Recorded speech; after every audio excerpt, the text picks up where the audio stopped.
Good morning friends. Mahalle career academy Akola या YouTube चॅनलवर आपल्या सर्वांचं स्वागत आहे. मी उमेश महल्ले. मित्रांनो, आताच नुकताच झालेल्या MPSC राज्यसेवा पूर्व परीक्षांमध्ये आपल्याला पेपर नंबर 2 म्हणजे CSAT या भागावर जे काही प्रश्न विचारले गेले आहेत ते मी तुम्हाला आज या व्हिडिओमध्ये एक्सप्लेन करणार आहोत. मित्रांनो, हा व्हिडिओ तुम्ही सुरुवातपासून शेवटपर्यंत बघा आणि जे काही डाऊट्स असतील ते तुम्ही मला कमेंट्स बॉक्समध्ये विचारू शकता. ठीक आहे, तर चला आपण वेळ न करता प्रश्नाला सुरुवात करू. बघा, यामधला पहिला क्वेश्चन. एका परीक्षेसाठी 5 विषय होते. परीक्षा सोमवारी सुरू झाली. इतिहासाच्या आधी गणित, भूगोल नंतर विज्ञान, भूगोल व इतिहास यांच्यामध्ये मराठी विषय होता. तर परीक्षेची सुरुवात कोणत्या विषयाने झाली? मित्रांनो, सर्वप्रथम आपण प्रश्न रीड केला. हा प्रश्न कशावर विचारला गेला आहे? रँकिंग आणि सिक्वेन्स. त्यामध्ये 2 टाईपचे एक्झाम्पल्स असतात, comparison based questions and position based questions. तर हा जो क्वेश्चन्स आहे हा कंपॅरिझन बेस्ड क्वेश्चन्स आहे. म्हणजे आपल्याला काय करायचं आहे की एका परीक्षेमध्ये आपल्याला टोटल किती विषय दिले होते? 5. हे जे 5 विषय आहेत तर परीक्षा सोमवारला सुरू झाली. म्हणजे आपल्या काय लक्षात आलं आहे की पेपर हा जो होता पहिला पेपर हा सोमवारला होता आणि प्रश्नामध्ये विचारलं पण आहे आपल्याला परीक्षेची सुरुवात कोणत्या विषयाने झाली. विषय काय आहे की आपल्याला जो विचारला गेला प्रश्न आहे परीक्षेची सुरुवात कोणत्या विषयाने झाली, तर तो विषय आपल्याला सांगायचा आहे. जर सोमवारला हा पहिला पेपर असेल तर दुसरा, तिसरा, चौथा हा पेपर नेक्स्ट डेला असेल. मग परीक्षेची सुरुवात कोणत्या दिवशी झाली आहे? सोमवारला. त्यानंतर आपल्याला पहिलं वाक्य दिलं आहे इतिहासाच्या आधी गणिताचा पेपर. सांगा, इतिहासाच्या आधी गणिताचा पेपर. हा जो इतिहासाचा पेपर आहे याआधी कोणता पेपर होता? गणिताचा. म्हणजे म्हणू शकतो की इतिहासाचा जो पेपर झाला त्याच्या अगोदरच्या दिवशी गणिताचा पेपर होता. बरोबर आहे. मग म्हणू शकतो आपण गणिताचा पेपर हा इतिहासाच्या अगोदरल्या दिवशी होता. नंतर भूगोल नंतर विज्ञान. भूगोल नंतर कोणता पेपर होता मित्रांनो? भूगोल नंतर विज्ञानचा पेपर. भूगोल नंतर कोणता पेपर होता? विज्ञानचा. मग मला सांगा, पहिला आणि दुसरं वाक्य आपण रीड केलंय म्हणजे नक्की गणिताचा पेपर इतिहासाच्या आधी होता म्हणजे इतिहास तर उत्तर येणारच नाही. भूगोलचा पेपर विज्ञानच्या आधी होता म्हणजे विज्ञानच्या अगोदर भूगोलचा पेपर होता. विषयाची सुरुवात कोणत्या दिवशी झाली म्हणजे कोणता पेपर होता सुरुवातीला म्हणजे विज्ञान पण आन्सर येणार नाही. आता तिसरं वाक्य बघा. तिसऱ्या वाक्यामध्ये भूगोल आणि इतिहास यांच्यामध्ये मराठी विषय होता. भूगोल आणि इतिहास यांच्यामध्ये कोणता पेपर होता? कोणत्या विषयाचा पेपर होता? मराठी विषयाचा पेपर होता. जर आपण या क्वेश्चनला सॉल्व्ह केलं असेल तर आपल्या लक्षात आलंय क्वेश्चन कशावर विचारला होता? कंपॅरिझन बेस्ड क्वेश्चन आहे की रँकिंग बेस्ड क्वेश्चन आहे? तर that is comparison based question. जेव्हा आपण तुलना केली तर त्यांनी पहिल्या वाक्यामध्ये काय सांगितलं होतं की गणिताचा पेपर इतिहासाच्या आधी. दुसऱ्या वाक्यामध्ये काय दिलं होतं? विज्ञानाचा पेपर भूगोलच्या नंतर. आणि तिसऱ्या वाक्यामध्ये काय दिलं होतं? थर्डमध्ये सांगितलं होतं भूगोल आणि इतिहास यांच्यामध्ये मराठीचा पेपर. मग आपल्याला प्रश्नामध्ये विचारला आहे की त्या परीक्षेमध्ये, ठीक आहे ना, तर त्या परीक्षेमध्ये परीक्षेची सुरुवात कोणत्या विषयाने झाली तो विषय सांगा. तर आपल्या लक्षात आलं असेल जेव्हा आपण तिन्ही सेंटेन्सेस मर्ज करू म्हणजे जेव्हा आपण पहिलं, दुसरं आणि तिसरं वाक्य जेव्हा मर्ज करू आणि मर्ज केल्यानंतर एक स्टेटमेंट बनेल. स्टेटमेंट म्हणजे आपल्याला माहिती आहे सर्वांना. मग 3 स्टेटमेंट दिली होती, 3 वाक्य दिली होती. It is a declarative sentence which is either true or false but not to both. त्याला आपण वाक्य म्हणतो. मग मला सांगा, 3 वाक्य दिली होती, 3 स्टेटमेंट होती, त्यांना आपण मर्ज केलं आणि मर्ज केल्यानंतर आपल्याला काय आन्सर मिळेल? आन्सरमध्ये सांगा, जर ही जी परीक्षा आहे त्या परीक्षेची सुरुवात कोणत्या विषयाने झाली तर डेफिनेटली आपण सांगू गणित या विषयाने झाली. तर डायरेक्ट आन्सर काय लिहिणार मित्रांनो? गणित. पेपरचं आपण सविस्तर विश्लेषण पाहतोय. जर मला याला सॉल्व्ह करायचं असेल तर प्रॅक्टिसमध्ये सर्व मुलं हा प्रश्न फक्त 10 ते 15 सेकंदमध्ये सोडवतात. 10 आणि 15 सेकंद रीड करताच त्यांना माहिती असते की हा क्वेश्चन्स कोणत्या टॉपिकवर विचारला गेला आहे. रँकिंग आणि सिक्वेन्स त्याच्यामध्ये 2 टाईपचे एक्झाम्पल्स असतात. हा काय आहे? Comparison based question. तो लगेच विद्यार्थी काय करतो सोडवताना त्या पद्धतीनं पहिलेच प्लॅन करतो की हा क्वेश्चन कसा सोडवायचा, त्याला माहिती आहे. तर त्या पद्धतीनं आपण क्लासमध्ये काय करतो, हाच क्वेश्चन 10 ते 15 सेकंदमध्ये सोडवतो. पण आज मला हा क्वेश्चन तुम्हाला एक्सप्लेन करून सांगायचा आहे. तर यामध्ये होऊ शकते की काही मुलं ज्यांचा स्टडी चांगला आहे तो एकदम 5 ते 10 सेकंदात सोडवणार आणि ज्यांना समजायचं आहे तर समजावण्यासाठी आपल्याला काय करावं लागेल, याला डिटेल्स तुम्हाला एक्सप्लेन करून द्यावं लागेल. म्हणून मी तुम्हाला या पद्धतीने आपण हळूहळू जसं तुमच्यासाठी हे प्रश्न नवीन आहेत असं समजूनच इथं मी एक्सप्लेन करतोय. तर चला, हा झाला आपला पहिला प्रश्न. नंतरच्या प्रश्नाकडे वळू आपण. प्रश्न क्रमांक सेकंड. दुसरा प्रश्न याचमध्ये विचारला होता. ठीक आहे ना. हे रॅन्डमली मी क्वेश्चन्स घेतो आहे, रॅन्डमली. ठीक आहे ना. बघा आता नंतरचा सेकंड प्रश्न, क्वेश्चन नंबर सेकंड काय आहे. ABCDE आणि F ही मुलं परस्पराकडे तोंड करून कानदुखीचा खेळ खेळण्यासाठी वर्तुळाकार बसलेली आहे. मला सांगा, पहिलं वाक्य वाचल्याबरोबर आपल्या लक्षात आलं आहे की हा प्रश्न कशावर आहे. Sitting arrangement. आणि सिटिंग अरेंजमेंटमध्ये कोणती अरेंजमेंट दिली आहे. Circular arrangement. कोणती अरेंजमेंट आहे. सर्क्युलर. म्हणजे ते कसे बसलेले आहेत. 6 मुलं आहेत टोटल. किती. 6 मुलं. त्यांचं तोंड कसं आहे. टुवर्ड दी सेंटर की आउटसाइड दी सेंटर. म्हणजे एकमेकांकडे पाहत आहेत की केंद्रबिंदूच्या विरुद्ध दिशेने पाहत आहेत, तर ते एकमेकांकडे पाहत आहेत. किती मुलं होते मित्रांनो. 6. सर्वच्या सर्व एकमेकांकडे पाहत आहेत आणि एक खेळ खेळत आहेत. कोणता खेळ खेळत आहेत. तर एक मेसेज आहे, तो मेसेज पास करतायत एकमेकांना. ठीक आहे ना. तर बघा किती मुलं होते. 6. मग आपण इथं सर्कल ड्रॉ करू. हे जे 6 मुलं होते, ठीक आहे, तर यांचं बघा समोरासमोर बसलेली आहेत. म्हणजे याच्या समोर हा मुलगा. टोटल 6 आहेत. मग इक्वल डिस्टन्सेसवर आपण 6 पॉईंट्स डिसाईड करू. याच्या समोर हा, याच्या समोर हा. टोटल किती मुलं होती. 6 मुलं आहेत. ठीक आहे ना. कशी बसली आहेत ती. एकमेकांच्या समोरासमोर. ठीक आहे. तर टोटल 6 जण बसलेली आहेत. त्यांचे नाव काय आहे. ABCDE आणि F अशी 6 मुलं आहेत. चला तर पुढे चालू. पुढचं वाक्य वाचा. काय दिलंय. आणि इथं दिलेल्या क्रमाने आहे असं नाही. मग आता मला सांगा, एकूण किती जण दिलेली आहेत. एका ठिकाणी वर्तुळाकार जी सिटिंग अरेंजमेंट आहे, सर्क्युलर सिटिंग अरेंजमेंट आहे. तर म्हणजे ते कसे बसलेले आहेत. एका वर्तुळाकार टेबलाभोवती समजा असे वर्तुळाकार सर्कल भोवती सर्वजण 6 जण बसलेली आहेत. बरोबर आहे. आणि not necessary in the same order. म्हणजे ते ABCD याच पद्धतीने नाही बसलेले आहेत, रॅन्डमली बसलेले आहेत. नंतर बघा पहिलं वाक्य काय आहे. ए हे मूल F च्या समोर आणि C च्या डाव्या बाजूला बसला आहे. मित्रांनो, सिटिंग अरेंजमेंटचा क्वेश्चन सोडवताना वाक्य कुठं कंप्लीट होते हे आपल्याला समजायला पाहिजे. तर सर्वप्रथम आपल्या लक्षात आलं पाहिजे. ए हे मूल F च्या समोर आणि C च्या डाव्या बाजूला. कोण. ए हे मूल F च्या समोर. मग मला सांगा, ए हे मूल F च्या समोर. हा F असेल तर F च्या समोर ए हे मूल आहे, जे की C च्या डाव्या बाजूला आहे. म्हणजे C A च्या उजव्या बाजूला आहे. C A च्या उजव्या बाजूला म्हणजे इथं C. म्हणजे ए हे मूल F च्या समोर आणि C च्या डाव्या बाजूला. म्हणजे C A च्या उजव्या बाजूला आहे. पहिलं वाक्य कंप्लीट झालं. पहिलं वाक्य आपण कुठं कंप्लीट होते ते रीड केलं.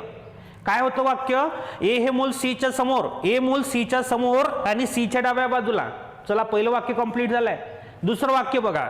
दुसऱ्या वाक्यामध्ये काय दिलंय. ई हे मूल D किंवा B चे शेजारी नाही.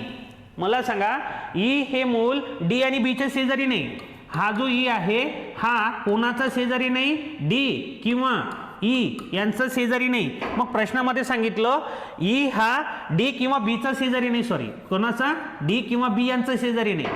मग आता मला सांगा, टोटल मुलं किती होते. 6. त्यापैकी 3 जणांना आपण एक्झॅक्ट लिहिलेलं आहे. पहिलं वाक्य कसं आहे सांगा. पहिलं वाक्य जे पहिलं वाक्य दिलं होतं त्या वाक्यांमध्ये जी माहिती होती ती कशी होती. तर कंप्लीट माहिती दिली होती म्हणून आपण लिहिलं. आता दुसऱ्या वाक्यामध्ये दुसरं सेंटेन्स जे दिलं आहे त्या सेंटेन्समध्ये जर आपण पाहिलं की ई हे मूल डी आणि बी चे शेजारी नाही. मग मला सांगा, टोटल किती व्यक्ती राहिलेले आहेत. 3 जागा 3 व्यक्ती. मग मी जर समजा इथं डी लिहिला तर इथं ई येणार नाही. इथं बी लिहिला तर इथं ए येणार नाही. म्हणजे डी आणि बी जर मी समजा इथं ई कुठं जरी लिहिला तर इथं डी आणि बी येणार नाही. कारण ई हे मूल डी आणि बी चे शेजारी नाही. याचाच अर्थ असा आहे की ई हा आहे. ई कुठं आहे या ठिकाणी. याचा अर्थ का बरं. कारण तुम्ही सांगा, ईला आपण या दोन्ही ठिकाणी जर लिहिलं तर ई हे मूल डी आणि ईच्या शेजारी नाही. म्हणजे डीला जर लिहिलं तर ई येणार नाही. बीला लिहिलं तर ई येणार नाही. म्हणजे याचाच अर्थ ई हे मूल या दोघांचे शेजारी नाही. म्हणजे डेफिनेटली आपण म्हणू शकतो ई हे मूल C आणि F च्या मध्ये आहे. आता मग शेजारी शेजारी कोण आहेत. आता राहिलेले दोघं जण कोण कोण. बी आणि डी हे दोघं जण शेजारी आहेत. ठीक आहे. नंतरचं वाक्य बघा. बी हे मूल एचे शेजारी नाही. मग आता राहिले फक्त दोघं जण. त्यापैकी बी एचा शेजारी नाही. एचा शेजारी बी नाही. म्हणजे कोण. डी. मग राहिलेल्या ठिकाणी कोण असेल मित्रांनो. बी. आता त्यांनी प्रश्न विचारला. प्रश्नामध्ये काय विचारलं. जर बी हे मूल स्वतःच्या डावीकडून मुलाच्या कानात सर्वप्रथम कुजबुजणार असेल. म्हणजे बी हे जे मूल आहे हा मेसेज पास करतोय कोणाकडे. त्याच्या डावीकडील मुलांकडे काय करतोय, कानात कुजबुजणार आहे. कुजबुजणार आहे म्हणजे मेसेज पाठवतो आहे, म्हणजे काहीतरी तो सांगतोय. कोण, बी, त्याच्या डावीकडील मुलांच्या कानात. मग आता मला सांगा, बी न याच्या डावीकडे कोण आहे, एफ, याच्या कानामध्ये मेसेज पास केला, म्हणजे याला मेसेज दिला. ठीक आहे. तर हा जो संदेश आहे, पहिल्या फेरीत शेवटी कानात संदेश बोलण्याची संधी न मिळणारं मूल कोणतं, म्हणजे पहिल्या राऊंडमध्ये असं मूल सांगा की त्याला, ठीक आहे ना, तो संदेश पास करता येणार नाही, म्हणजे पहिल्या फेरीच्या शेवटी कानात संदेश बोलण्याची संधी न मिळणारं मूल ओळखायचं आहे. मग मला सांगा, बी न त्याच्या डावीकडील मुलांकडे एक मेसेज पास केला, एफनी तो मेसेज ई कडे फॉरवर्ड केला, या पद्धतीनं ईनी सीला मेसेज पास केला. तर या पद्धतीनं जर मेसेज पास केला तर एनी डीला मेसेज पास केला. आता मला सांगा, डी हा मेसेज कोणाला पास करू शकतो, कोणाला सांगू शकतो, तर डी हा बीला सांगू शकत नाही, कारण मेसेज बीचाच होता. मग मला सांगा, कोणाला संधी मिळणार नाही, याला संधी मिळाली हा मेसेज सांगण्याचं, याला मिळाली, याला पण मिळाली, यांनी याला सांगितला, यांनी याला सांगितला, पण याला संधी मिळाली का, नाही. तर पहिल्या राऊंडमध्ये हा जो डी आहे, तर या डीला तो संदेश बोलण्याची संधी मिळणार न मिळणारं मूल कोणतं, ज्याला बोलण्याची आता हा मेसेज तो समोर सांगू शकत नाही, कारण की हा मेसेज कोणाचा होता, बीचा.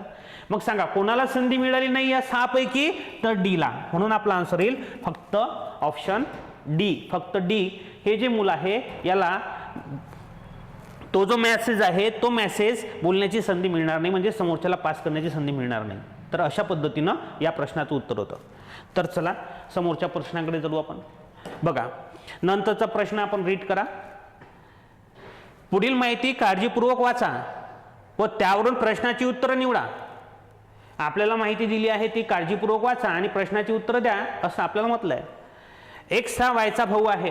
मला सांगा, प्रश्न वाचल्याबरोबर लक्षात आला आहे हा प्रश्न कोणत्या टॉपिकवर आहे, तर ब्लड रिलेशन, नातेसंबंध. नातेसंबंधामध्ये जर व्यक्ती मेल असेल तर त्याला आपण स्क्वेअरनी दाखवतो, फिमेल असेल तर त्याला सर्कलनी. जर व्यक्ती पुरुष असेल, ठीक आहे, पुरुष व्यक्ती असेल, पुरुष, ठीक आहे, तर त्याला आपण कशाने डिनोट करू, क्लासमध्ये आपण शिकलोय स्क्वेअरनी. ती जर फिमेल असेल तर, ती जर स्त्री असेल तर स्त्रीला आपण डिनोट करतो, ठीक आहे, कशाने डिनोट करतो सांगा, सर्कलनी. ठीक आहे. दोघं जण पती पत्नी असतील तर इक्वल्स टूचं साईन. कपल्स असतील, पती आणि पत्नी असतील दोघं जण, ठीक आहे, तर त्यांना आपण कोणत्या साईनने इक्वल्स टू साईनने डिनोट करतो. भावंड असतील तर, दॅट इज सिबलिंग्स असतील तर, ठीक आहे, डबल एरो.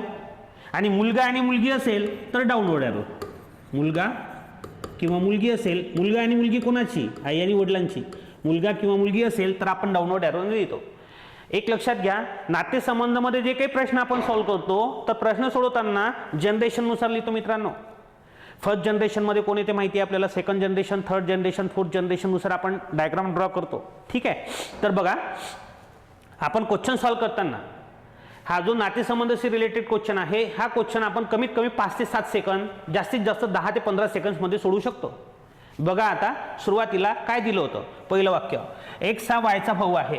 कोण भाऊ आहे, एक्स वायचा, म्हणजे भाऊ आहे एक्स वायचा, म्हणजे एक्स हा पुरुष आहे. मग आपण लिहू एक्स हा वायचा भाऊ आहे. मग मी इथं लिहितो एक्स हा वायचा भाऊ आहे. मग लिहिलं मी इथं एक्स भाऊ आहे, भावंड आहे दोघं, म्हणून डबल एरो. डबल एरो कशासाठी आहे, भावंडासाठी. कोण भाऊ आहे, एक्स, कोणाचा भाऊ आहे, वायचा. म्हणजे आपण डायरेक्टली सांगू शकतो एक्स हा पुरुष आहे, एक्स भाऊ आहे वायचा, म्हणजे एक्स कोण झाला, पुरुष, बरोबर आहे ना, म्हणजे एक्स मेल आहे. आणि हे दोघांमधलं जो संबंध आहे तो आपण डबल एरोने दाखवला. डबल एरो म्हणजे काय मित्रांनो, भावंड. मग यामध्ये मेल कोण आहे, एक्स भाऊ आहे वायचा, पहिलं वाक्य. दुसरं वाक्य बघा, झेड ही एक्सची बहीण आहे, झेड एक्सची बहीण आहे. मग मला सांगा, एक्सची बहीण झेड ही आहे, कोण आहे सांगा, झेड. झेड कोण आहे, बहीण, कोणाची, एक्सची. यार मला एक सांगा, झेड जर एक्सची बहीण आहे म्हणजे या दोघांची पण बहीणच आहे ना, कारण हे दोघं जण भावंड आहेत. मग आपल्याला दुसऱ्या वाक्यामध्ये दिलं होतं झेड कोणाची बहीण आहे, दुसरं वाक्य होतं झेड ही एक्सची बहीण आहे. मग लिहिलं झेड ही एक्सची बहीण आहे. मग या ठिकाणी आपण लिहिलं की झेड ही एक्सची बहीण आहे. कोण, झेड, कोणाची बहीण आहे, एक्सची. दुसरं वाक्य संपलंय. तिसरं वाक्य सांगा, यम हा यांचा भाऊ आहे. मग मला सांगा, यम हा यांचा भाऊ आहे, तर या साईडला लिहितो मी यम हा भाऊ आहे यांचा. ठीक आहे. नंतर एन ही वायची मुलगी आहे, एन कोणाची मुलगी आहे, वाय. आता मुलगी आहे म्हणून डाऊनवर्ड एरो. कोण मुलगी आहे? यन. कोणाची? वायची मुलगी आहे. आणि यम हा यनचा भाऊ आहे. यम कोणाचा भाऊ आहे? यनचा.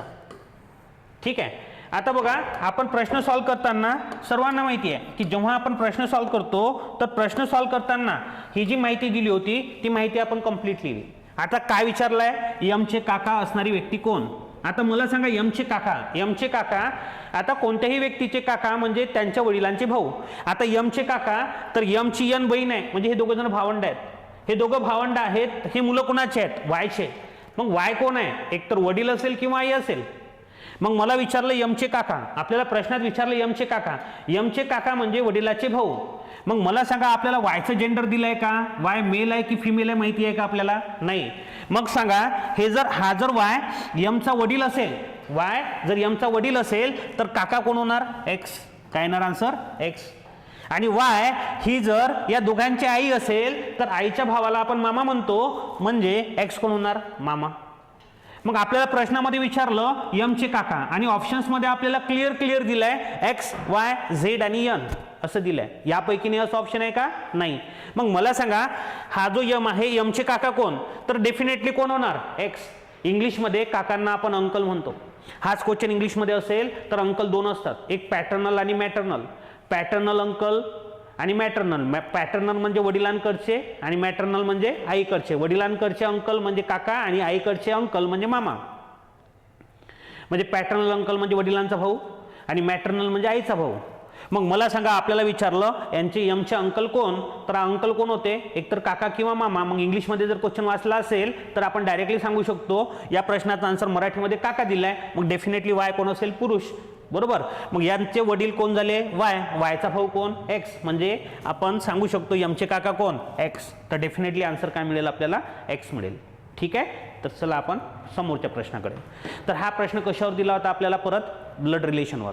आपण पूर्ण पेपर्समध्ये पाहिलं तर पेपर्समध्ये आपल्याला रेशो आणि प्रपोर्शनवर 2 क्वेश्चन दिसतात. ब्लड रिलेशनवर 2 क्वेश्चन्स आहेत. ठीक आहे ना. आता ब्लड रिलेशनवर 1 क्वेश्चन्स होता. त्याच पद्धतीनं सेकंड क्वेश्चन्स हा 2 चॅप्टरचं मिक्सचर आहे. ठीक आहे ना. तर बघू आपण हा जो प्रश्न दिला आहे हा कशाशी रिलेटेड आहे तर तुम्ही मला सांगाल. चला आपण कोणत्या चॅप्टरशी रिलेटेड आहे तर सुरुवातीला क्वेश्चन रीड करू आणि नंतर तुम्ही चॅप्टरचं नाव सांगा. बघा, PQRS, T आणि U ह्या व्यक्ती हरित कार्यकर्ते आहेत. यातील एक व्यक्ती अध्यापक, एक व्यक्ती आरोग्यसेवक. मग मला सांगा, या ठिकाणी किती व्यक्ती दिले होते? 6 व्यक्ती दिले आहेत. आणि त्या 6 व्यक्तींचं प्रोफेशन दिलं आहे. यापैकी हे जे 6 व्यक्ती आहेत त्यापैकी एक जण प्रोफेसर आहे, अध्यापक आहे. एक व्यक्ती आरोग्यसेवक आहे. ठीक आहे ना, म्हणजे नर्स आहे. एक व्यक्ती चहाची टपरी चालवतो, म्हणजे त्याचं टी स्टॉल आहे, चहाची कॅन्टीन आहे. एक व्यक्ती ग्रंथपाल आहे, लायब्ररीन आहे. 2 स्त्रिया शेतकरी आहेत. तर त्या 6 पैकी 2 कोण आहेत? फिमेल आहेत, ज्या की फार्मर आहेत, शेतकरी आहेत.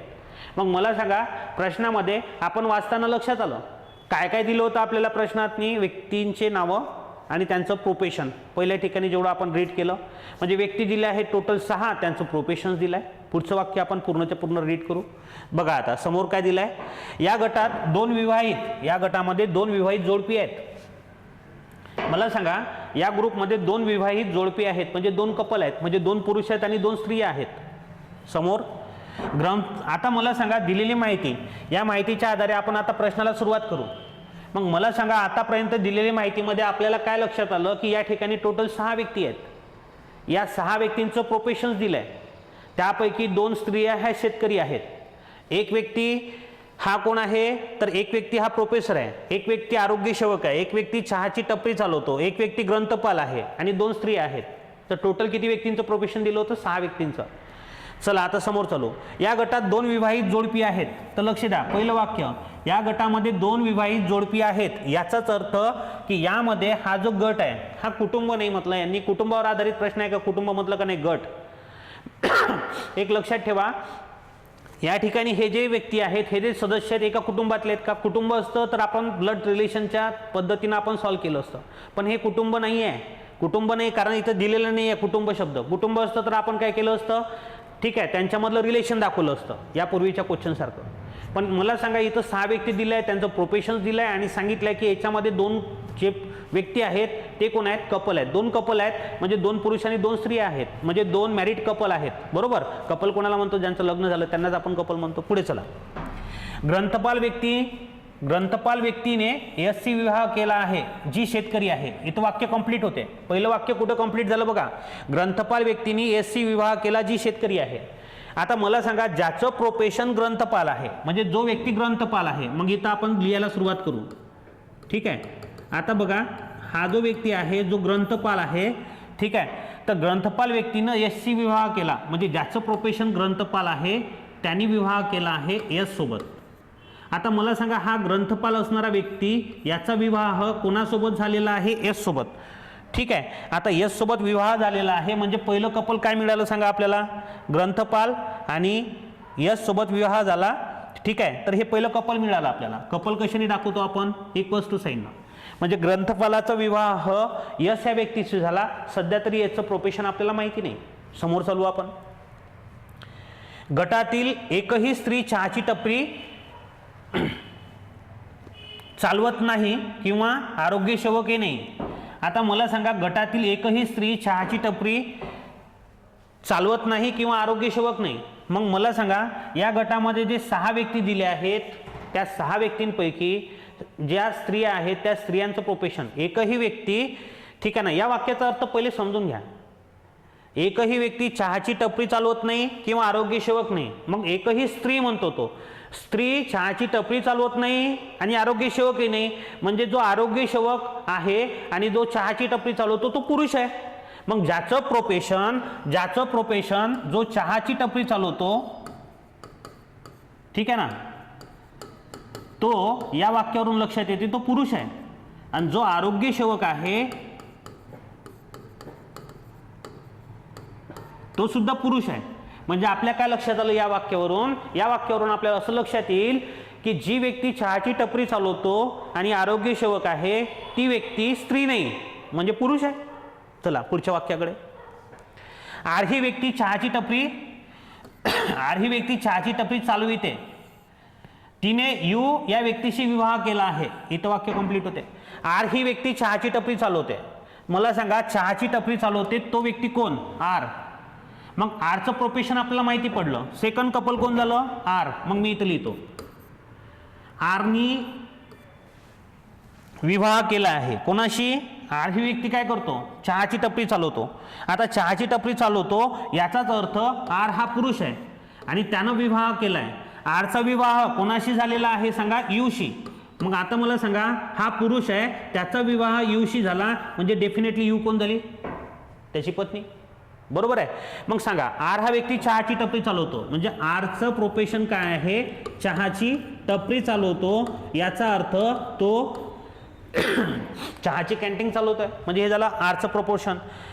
ठीक आहे. त्याची पत्नी कोण आहे? त्याचा विवाह यू या व्यक्तीशी झालेला आहे. मग मला सांगा, यू ही व्यक्ती कोण झाली? त्याची पत्नी. बरोबर. समोर चला. जी अध्यापक आहे. पूर्ण वाक्य पहिलं बघा. हे पूर्ण वाक्य कुठं होते? आर ही व्यक्ती चहाची टपरी चालवते, तिनं यू या व्यक्तीशी विवाह केलाय जी अध्यापक आहे. मला सांगा, यू ही व्यक्ती कोण आहे? अध्यापक आहे. सांगा, यू ही व्यक्ती कोण आहे? अध्यापक. मग मला सांगा, यूचं प्रोफेशन पण आपल्याला माहिती पडलं. मग या ठिकाणी आपल्याला 3 प्रोफेशन्स माहिती पडले. ग्रंथपाल, चहाची टपरी आणि अध्यापक हे 3 प्रोफेशन झाले आहेत. नंतर बघा, पी ने एस सी विवाह केला आहे. नीट लक्ष द्या. पी न एस सोबत विवाह केलाय. आता मला सांगा, या एस न पी सोबत विवाह केलाय, पी न एस सोबत विवाह केला आहे. ठीक आहे. आणि टी ही व्यक्ती शेतकरी नाही. आता पी न एस सी विवाह केलेला आहे. मग आपल्याला प्रश्नात म्हटलाय की पी न एस सी विवाह केलाय. पीचा विवाह कोणासोबत झालाय? एस सोबत. नंतर सांगा, आणि टी ही व्यक्ती शेतकरी नाही. आता मला सांगा, टी ही व्यक्ती शेतकरी नाही. मग आता आपल्याला सांगा, टी ही व्यक्ती शेतकरी नाही. आता मला सांगा की जी शेतकरी नाही ती व्यक्ती कोण नाही? टी. मग टी ही व्यक्ती शेतकरी नाही या वाक्याचा अर्थ सांगा. आता राहिलेले जे लोक आहेत, तर टी ही व्यक्ती शेतकरी नाही. शेतकरी नाही याचाच अर्थ टी ही व्यक्ती कोण असेल? टी व्यक्ती. टी ही व्यक्ती कोण असेल? तर टी ही व्यक्ती शेतकरी नाही याचाच अर्थ टी ही व्यक्ती काय असू शकते? फक्त आणि फक्त आरोग्यसेवक. बोला, कोण असू शकते? आरोग्यसेवक. म्हणजे याचं प्रोफेशन हा आरोग्यसेवक आहे. तो कोण आहे? टी. मग टी ही व्यक्ती शेतकरी नाही, मग राहिलेली व्यक्ती कोण आहेत? शेतकरी. मग शेतकरी कोण आहे सांगा? यस. आता मला सांगा, यस जर शेतकरी आहे तर जी व्यक्ती शेतकरी आहे आधीच सांगितलं ती स्त्री आहे, म्हणजे हा पी कोण झाला? पुरुष. सांगा पी कोण झाला? पुरुष. आतापर्यंत आपण 4 लोकांची माहिती लिहिली.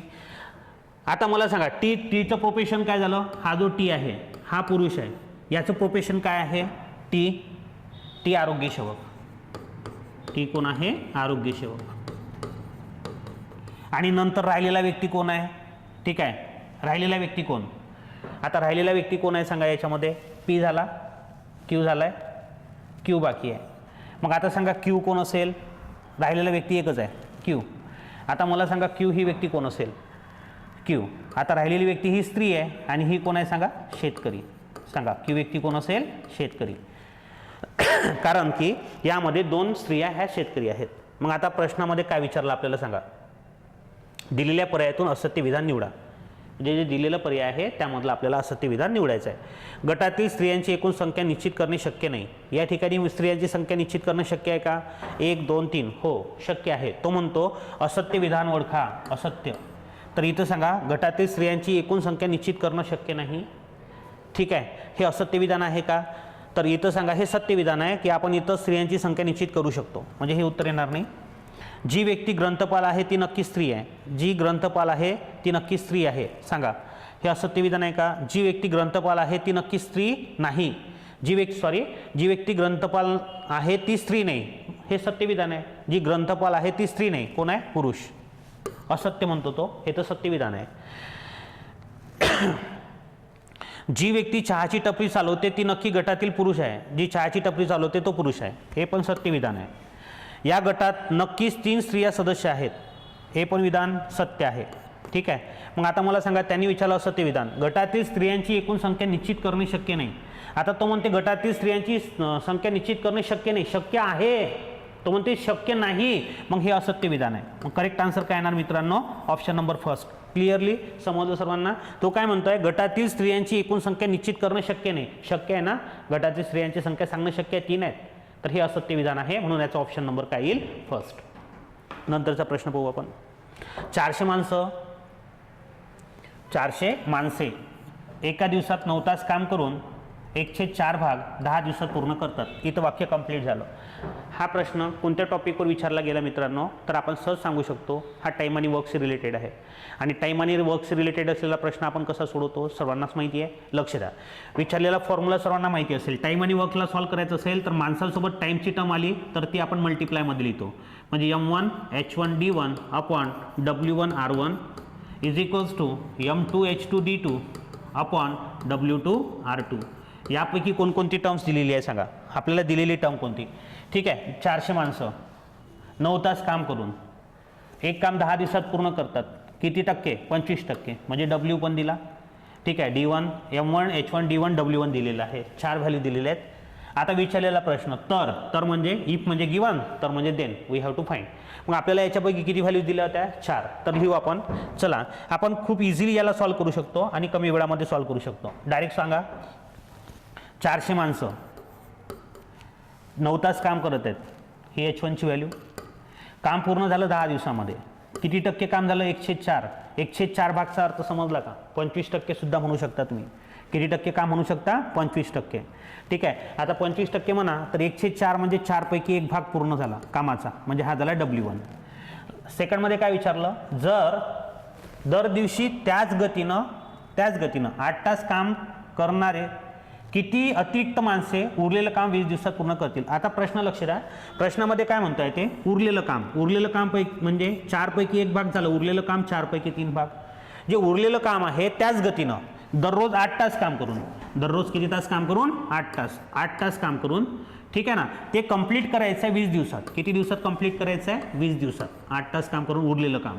तर अतिरिक्त माणसं किती लागतील? म्हणजे 400 तर आहेत, अजून किती माणसं आपल्याला ते काम पूर्ण करण्यासाठी लागतील? पहिले आपण टोटल किती माणसं लागतील M2 व्हॅल्यू फाइंड आउट करू. याला सॉल्व्ह करताना शॉर्टकट मेथडने सोडवायचं. कॅल्क्युलेशन चांगलं असेल तर आपण काही सेकंड्समध्ये सोडू. सांगा, 4 सोबत 4 कॅन्सल होणार. 20 1 20, 20 2 40, इथं भाग गेला 20चा. इथं परत 4चा भाग द्या. 4 2 8, 4 5 20, इथं 2नी भाग द्या, बे एक बे, बे पंच 10. ठीक आहे. इथं सांगा 5 5 25, 25 नंबर 225. इथं कोण राहिलेलं आहे, इथं व्हॅल्यू राहिलेली आहे m2 अपॉन किती 3. या 3 मल्टिप्लाय करा, 225 मल्टिप्लाय बाय 3 बराबर m2. म्हणजे आपल्याला टोटल माणसांची संख्या माहिती पडेल. 200ची 3 पट 600, 25ची 3 पट 75, 675 उत्तर येईल. मल्टिप्लिकेशनची शॉर्टकट ट्रिक्स आहे ही. मग मला सांगा एकूण किती व्यक्ती लागतात, तर ते काम पूर्ण करण्यासाठी 675. तो म्हणतो अतिरिक्त व्यक्ती माणसे किती लागतील, अतिरिक्त माणसे उरलेलं काम करण्यासाठी अतिरिक्त माणसं, तर 675 माणसं लागतात टोटल, त्याच्यापैकी 400 आहे. मग अतिरिक्त माणसं किती बोलावे लागतील आपल्याला, अतिरिक्त माणसं किती लागतील 275. म्हणून याचं उत्तर काय येणार मित्रांनो 275. हे असेल त्याचं करेक्ट आन्सर. नंतरचा प्रश्न, जेव्हा एक जागा 18,700 रुपयाला विकली तेव्हा त्या मालकाला 15% नुकसान झालं. हे वाक्य कम्प्लीट वाचायचं. पहिल्या वाक्यामध्ये काय दिलं आहे की एका व्यक्तीनं जागा 18,700 रुपयाला विकली, 15% नुकसान झालं. कोणत्या टॉपिकवर प्रश्न आहे, प्रॉफिट आणि लॉस. मग मला सांगा त्यांनी विकलेली जागा किती, 18,700. 18,700 रुपयाला जागा विकली, 15% नुकसान झालं. 15% नुकसान झालं याचा अर्थ काय होईल, 100मधून 15 कमी होतील. ही गिवन कंडिशन होती. विचारलेला प्रश्न, जर ती जागा किती किमतीला विकायला पाहिजे होती म्हणजे 15% नफा झाला असता, मग त्याला 15% नफा झाला असता म्हणजे 100मध्ये 15 मिळवायचे, 115 कितीला विकली असती तर 15% नफा झाला असता. एकदम सोपा प्रश्न होता. आता हा प्रश्न तर कोणालाही सॉल्व्ह करता येते. विदिन अ सेकंड याचा आन्सर करू शकतात. एक्सची व्हॅल्यू काढा, आपल्याला डायरेक्ट आन्सर मिळेल. तर चला आपण सॉल्व्ह करू. सॉल्व्ह करताना सांगा कॅन्सलेशन करू आपण. या ठिकाणी 17 भाग जातो, 17 5 85, 17 1 17 1 उरला, 17 1 17. परत 5 भाग जातो, 5 2 10 1 उरला, 5 2 10. 220 हा भाग गेला इकडे गुणिला, 220 गुणिला 115 बराबर काय होणार x. मग आपण याला सॉल्व्ह करू. 22 5 110 हातच्याले 11, 22 1 22, 22 11 33, हातच्याले 3, 22 1 22, 22 3 25. किती आन्सर आलं मित्रांनो 25,300. ठीक आहे, 25,300. तर सांगा करेक्ट आन्सर कोणतं येईल, ऑप्शन नंबर 3. त्याचं मल्टिप्लिकेशन केलं. दुसरं 0 जसाच्या तसा, 115ची दुप्पट 230, 23, 115 230 आणि 23 हा झाला 3 5 2 2 5 3. किती आला आन्सर 25,300.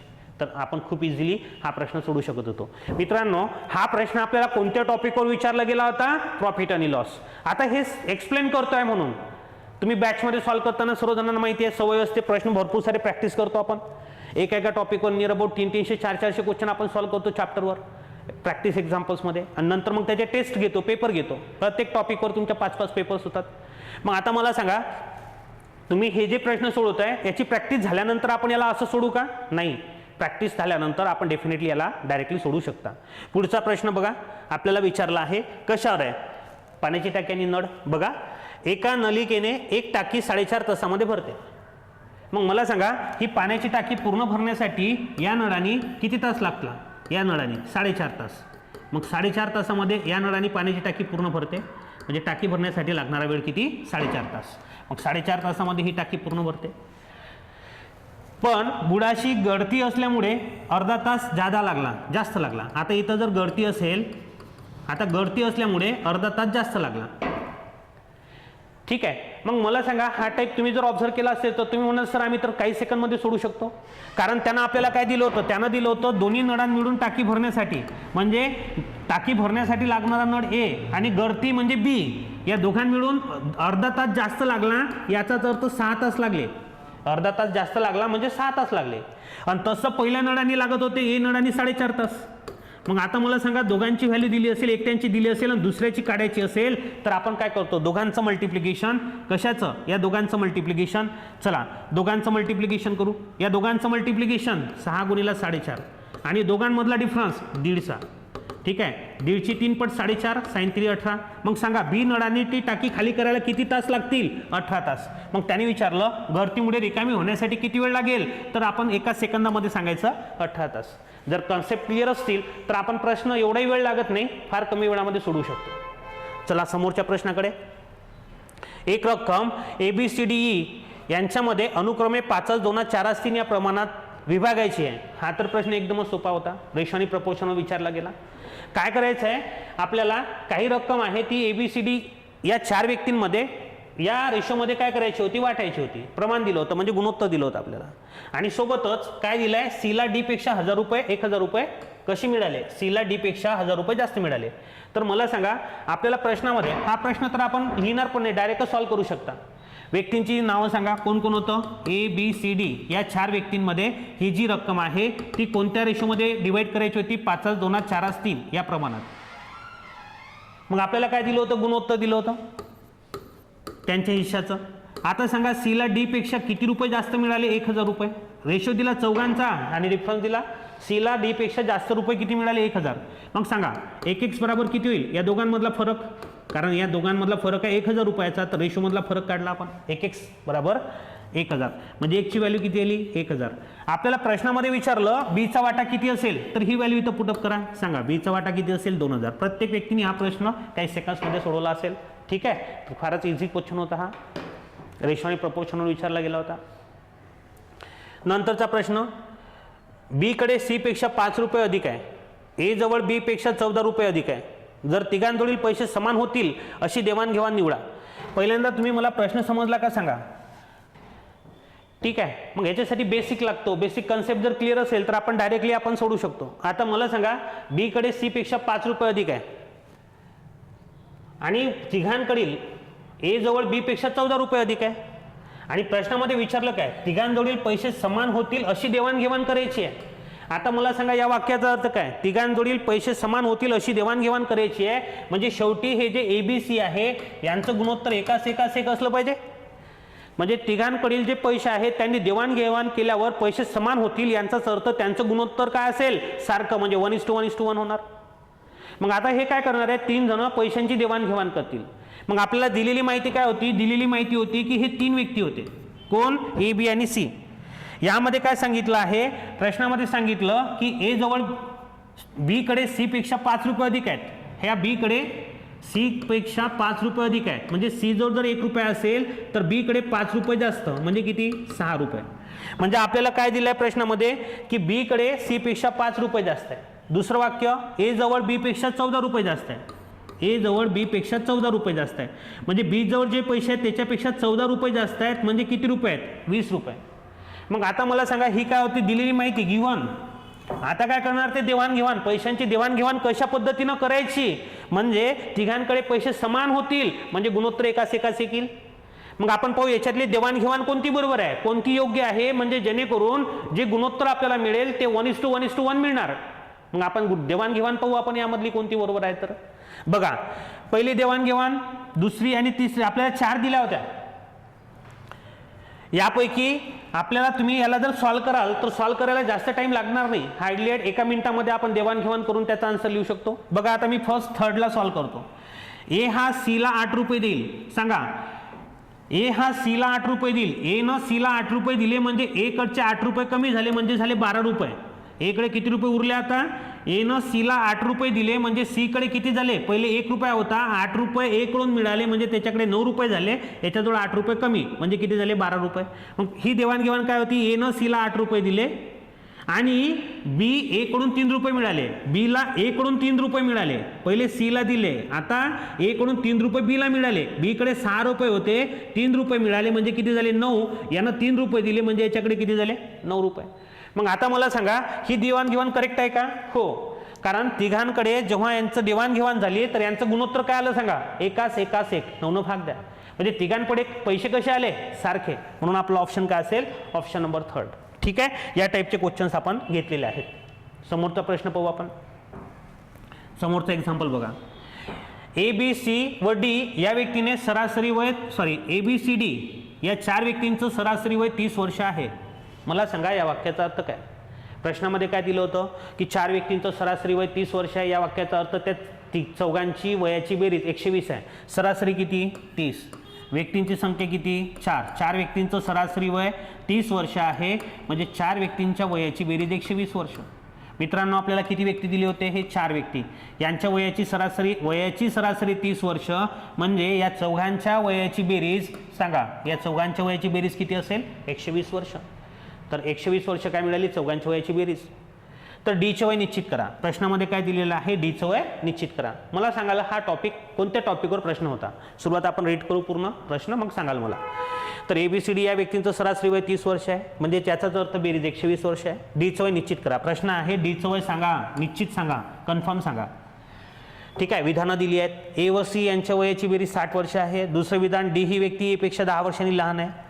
ठीक आहे. आणि आपल्याला 4 वाक्य दिली आहेत. हा जो क्वेश्चन आहे हा डाटा सफिशियन्सीचा क्वेश्चन आहे मित्रांनो. डाटा सफिशियन्सीमध्ये आपल्याला 2 स्टेटमेंट दिले आहेत आणि आपल्याला आयडेंटिफाय करायचं आहे data in statement 1 are sufficient to answer the given question. दिलेल्या प्रश्नाचं उत्तर देण्यासाठी हे जे पहिलं स्टेटमेंट आहे याच्यामधला डाटा सफिशियंट आहे का, म्हणजे या स्टेटमेंट सफिशियंट आहे का दिलेल्या प्रश्नाचं उत्तर करण्यासाठी. दुसरा, data in statement number 2 are sufficient to answer the question. Only data in statement 2, only data in statement 1 are sufficient to answer the given question. म्हणजे पहिल्या वाक्यांमधली माहिती, फक्त पहिल्या वाक्यांमधली माहिती ठीक आहे सफिशियंट आहे का पहिल्या क्वेश्चनचा आन्सर देण्यासाठी, या दिलेल्या क्वेश्चनचा आन्सर करण्यासाठी. दुसरं पर्याय काय दिलाय, दुसरा ऑप्शन आहे डाटा इन स्टेटमेंट 2. आपण याच्यावरचे प्रश्न सोडवले आहेत. दुसऱ्या स्टेटमेंटमधला डाटा सफिशियंट आहे का दिलेल्या क्वेश्चनचा आन्सर करण्यासाठी. तिसरं ऑप्शन असेल दोन्ही स्टेटमेंटमधला डाटा जर मिक्स करून, म्हणजे data in statement 1 and 2 are sufficient to answer the question. आणि चौथं option, data in statement either 1 or 2 are not sufficient to answer the given question. तर आपण काय करतोय, डाटा सफिशियन्सी मधलं हे क्वेश्चन आहे, हा सर्वजणांनी आपण यापूर्वी भरपूर वेळा सोडवलेला आहे. तर आपण चेक करू. पहिलं वाक्य दिलं होतं ABCD, म्हणजे गिव्हन दिलंय 4 व्यक्तींचं सरासरी वय 30 वर्ष आहे, म्हणजे गिव्हन मध्येच दिलंय या 4 व्यक्तींची बेरीज 120 आहे. आता बघा स्टेटमेंट 1 सफिशियंट आहे का दिलेली माहितीचा आन्सर पूर्ण करण्यासाठी, आन्सर देण्यासाठी. त्यानं विचारलेल्या प्रश्नाचा आन्सर देण्यासाठी only data in statement 1 are sufficient check करू. पहिल्या डाटामधला ए आणि सी यांच्या वयाची बेरीज 60 वर्ष. मग सांगा हे किती व्यक्ती होते, 4. कोण, ABCD. पहिल्या वाक्यामध्ये ए आणि सी ची बेरीज 60 वर्ष. मग मला सांगा ए आणि सी यांची बेरीज 60 वर्ष. आपण डीचं वय कन्फर्म सांगू शकतो का. चौघांची बेरीज 120, ए आणि सी ची बेरीज 60, डीचं वय सांगा. नाही सांगू शकत. म्हणून data in statement 1, only data in statement 1 are not sufficient to answer the given question. बघा केवळ विधान 1 मधून वा केवळ 2 मधून. दुसरं वाक्य वाचू आपण, नंतर ऑप्शन वाचू. दुसरं बघा, म्हणजे पहिल्या स्टेटमेंट सफिशियंट नाही दिलेल्या क्वेश्चनचा आन्सर करण्यासाठी. आता फक्त दुसऱ्या स्टेटमेंटवर जा. दुसरं वाक्य, डी ही व्यक्ती ए पेक्षा 10 वर्षांनी लहान आहे. ABCD यांची बेरीज 120. डी ही व्यक्ती काय आहे सांगा, ए पेक्षा 10 वर्षांनी लहान. ही 10 वर्षांनी लहान म्हणजे ए 10 वर्षांनी मोठा, म्हणजे या दोघांमधला फरक किती, 10 वर्षाचा. सांगा डीचं वय. नाही सांगू शकत. Only statement 2 are not sufficient to answer the question. आता दोघांना मर्ज करू. हे पहिलं वाक्य आणि दुसरं, यामध्ये ए आणि सी ची बेरीज दिली होती 60, आणि दुसऱ्या वाक्यामध्ये या दोघांचा जो डिफरन्स आहे हा मोठा आहे हा लहान आहे, हा मोठा आहे हा लहान आहे, या दोघांमधला डिफरन्स आहे 10चा. आता डीचं वय सांगू शकतो का. चौघांची बेरीज आहे 120. या सर्वांना जर आपण मर्ज केलं तर आपल्या क्वेश्चनचा आन्सर आपल्याला मिळू शकते का. तर बघा ABC ची व्हॅल्यू पुटअप करून डीचं वय नाही मिळू शकत. मग आपल्या काय लक्षात आलं, दोन्ही जर स्टेटमेंट मी मर्ज केले तर मला डीची व्हॅल्यू नाही मिळत. मग मी म्हणू शकतो का की दोन्ही स्टेटमेंट सफिशियंट नाही आहेत दिलेल्या प्रश्नाचा आन्सर करण्यासाठी. मग यामधला ऑप्शन ओळखा. विधान 1 आणि 2 मधून पुरेली विधा एकत्रित पुणे पुरेशी नाही आहे. म्हणजे वाक्य 1 आणि 2 मध्ये दिलेली माहिती ही पुरेशी नाही आहे. कशासाठी, दिलेल्या प्रश्नाचा आन्सर करण्यासाठी. तर हा क्वेश्चन कशावर होता मित्रांनो, डाटा सफिशियन्सी मधला. समजला असेल सर्वांना तर कन्फर्म आन्सर काय येईल, ऑप्शन नंबर 4 हे आन्सर असेल. ठीक आहे. नंतरचा प्रश्न, एका व्यक्तीचं मुख पश्चिमेकडे आहे. ती व्यक्ती घड्याळाच्या दिशेने 45 डिग्रीतून वरते, पुन्हा घड्याळाच्या दिशेनं 180तून वरते आणि नंतर घड्याळाच्या विरुद्ध दिशेनं 270 अंशातून वरते. तर आता तिचं मुख कोणत्या दिशेनं असेल. आता मला सांगा हा क्वेश्चन कशावर आहे, डायरेक्शनवर. ठीक आहे. डिस्टन्स अँड डायरेक्शनवर आपण क्वेश्चन विचारलं जातं. दिशा. ठीक आहे. दिशेवर आधारित क्वेश्चन आहे. पहिल्यांदा सांगा त्या व्यक्तीचं तोंड कोणत्या दिशेला होतं. या क्वेश्चनला 5 सेकंदामध्ये प्रत्येक व्यक्तीनं सोडवलं असेल. आता मला सांगा त्या व्यक्तीचं तोंड कोणत्या दिशेला आहे. ही पूर्व, ही कोणती, पश्चिम. ठीक आहे. ही उत्तर आणि ही कोणती आहे, दक्षिण. आता मला सांगा प्रश्नामध्ये काय दिलंय.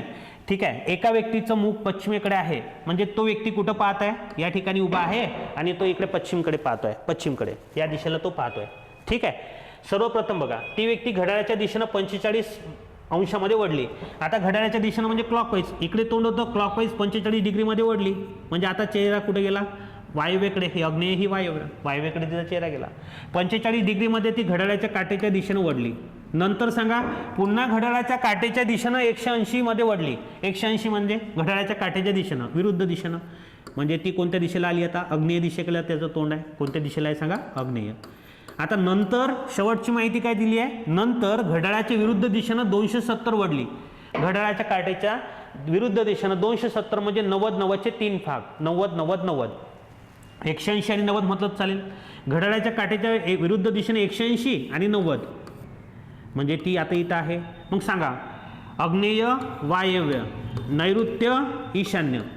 ठीक आहे, त्या व्यक्तीचा चेहरा कुठे आहे, नैऋत्य दिशेला. मग याचं उत्तर आपलं काय असेल, नैऋत्य. ऑप्शन नंबर किती, 4. तर हे डिस्टन्स अँड डायरेक्शनचा क्वेश्चन पोलीस भरतीसारख्या एक्झाममध्ये भरपूर जणांनी वेगवेगळ्या एक्झाम्समध्ये कोणतीही एक्झाम्स घ्या, हे छोटे छोटे क्वेश्चन्स असेल, एवढे इझी क्वेश्चन असेल तर पोलीस भरतीचा विद्यार्थीसुद्धा त्याला सोडवू शकते. खूप इझी राहतात, इझी होता प्रश्न. नंतरचा प्रश्न बघा. खालील प्रश्नामध्ये @ ठीक आहे, त्याच्यानंतर डॉलरचं साईन, हॅश, ठीक आहे, फाय आणि हॅश ह्या चिन्हाचा पुढील प्रमाणे उपयोग केलेला आहे. मला एक सांगा, हा जो क्वेश्चन आहे हा कशाशी रिलेटेड आहे. क्वेश्चन्स वाचल्यानंतर तुम्हाला डायरेक्टली समजायला पाहिजे. इनइक्वॅलिटी, कशाशी, इनइक्वॅलिटी.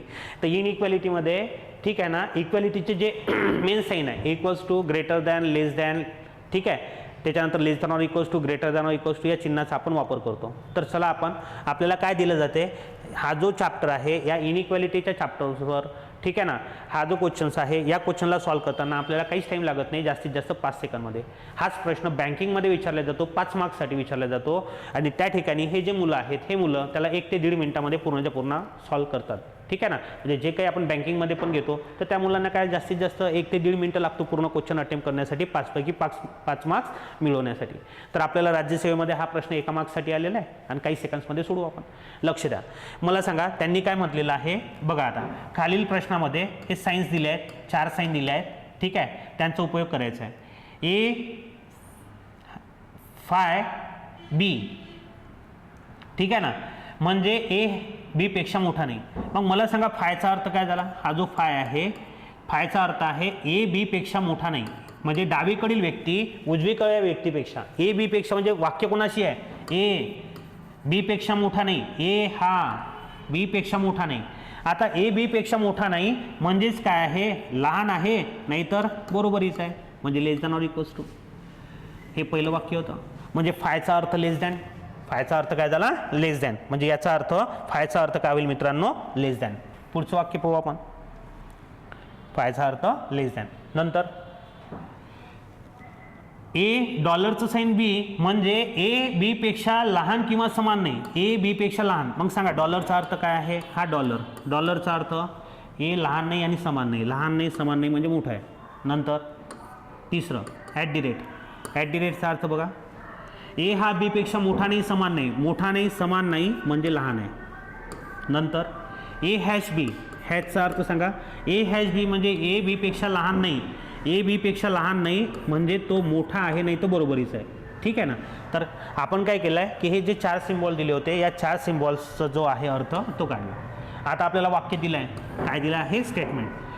ठीक आहे, आणि हे यापैकी कोणतं अनुमान बरोबर आहे ते आपल्याला ओळखायचं आहे. स्टेटमेंटमध्ये काय दिलं आहे, या स्टेटमेंटमध्ये HφD $चं साईन D.